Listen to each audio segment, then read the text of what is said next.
today that we are announcing that all New Jersey school buildings will remain closed for in-person instruction for the remainder of the 2019-2020 school year, and that all students and faculty will continue with remote learning. Private schools with longer academic years will remain closed until at least June 30.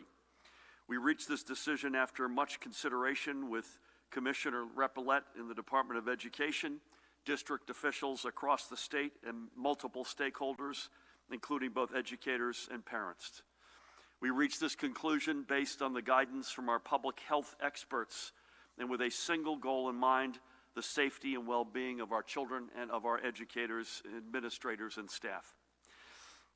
This has been an inclusive and rigorous process involving people with a wide range of experiences and perspectives, and because of this process, we've been able to reach this conclusion 11 days in advance of the deadline I had previously set.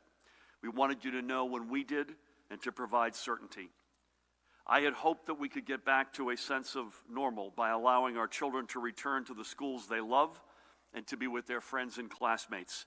But the reality is that we cannot safely reopen our schools to provide students and families or faculty and staff the confidence needed to allow for a return to in-person instruction. As such, the executive order I signed on March 16th, which closed our schools indefinitely, remains in effect. As I have noted before, we are working with the principle that public health creates economic health, or in this case, public health creates educational health. If the standards to reopen our workplaces are high, they are even higher when it comes to schools filled with our most precious assets, our children. We simply could not find a way to reconcile that core principle and open our school buildings at this time. The hurdles, logistical, educational, and most of all practical, that would have allowed students and faculty to return, even for a short while, could not be overcome. We could not guarantee an environment that would not only be safe, but fully capable of meeting the educational needs of students in a setting built for social distancing. So we are directing all district, charter, Renaissance, county, VOTEC, private, and other school leaders to update their preparedness plans to ensure the continuation of remote learning. As the father of a high schooler who has been attending classes remotely for nearly 2 months, with his siblings, by the way, 3 of them in college doing the same, I understand the concerns of both parents and school leaders. I understand those concerns, even if I always don't understand the assignments. I think a lot of us are in that boat. And I also fully appreciate the disappointment that our kids won't be closing the school year among their friends. But for us to ensure that we can undertake a responsible restart and recovery, this step was necessary. I must note that this decision only applies to the remainder of the 2019-2020 regular academic year.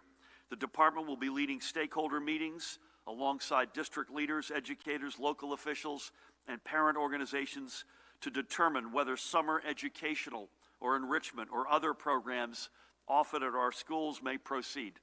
And when we make a final determination on those programs, we will certainly announce it. Additionally, the department will be conducting the same rigorous work and stakeholder engagement regarding the opening of our buildings for the 2020-2021 school year in September. There is a lot to consider about how the school day may differ once our students and faculty return. Throughout all of these issues, we are keenly focused on issues of equity. Where sports are concerned, we are leaning on the guidance from the New Jersey State Interscholastic Athletic Association against the resumption of spring sports for the remainder of the 2019-2020 school year as well. The NJSIAA Medical Board has concluded that due to a lack of testing, viable treatments, and a vaccine, that spring sports were not a viable option. I know the NJSIAA took no pleasure in reaching that conclusion, and frankly, neither do I in stating it. And this decision, I know, goes beyond just considerations of safety given COVID-19, but also to the overall physical health and safety of our student athletes. I also know that our graduating seniors were looking forward to their proms and walking across the stage to receive their diplomas in front of their families and friends. I still want to see them have those opportunities, and we will also work with districts on safe and creative ways to give the class of 2020 a proper send-off to their bright futures. I want to thank every parent, grandparent, or guardian who has been juggling everything else in their life on top of being their child's at-home educator. I know it hasn't been easy, but I also know that you have been extraordinary. And I thank our educators, staff, and administrators, the best in the United States of America, who have performed heroically with little time to prepare for this uncharted path. You continually prove why New Jersey has the best public schools in the United States of America. We can also announce that the department has already applied for $310 million in federal assistance for our schools, which we are entitled to, and of which at least roughly $280 million would flow to our schools to help them cover the costs of purchasing educational technology, cleaning and sanitizing their buildings, and ensuring support services for students who require them. Hey, thanks for watching. If you like this video, check out these other videos from USA Today to stay up to date with all the latest news.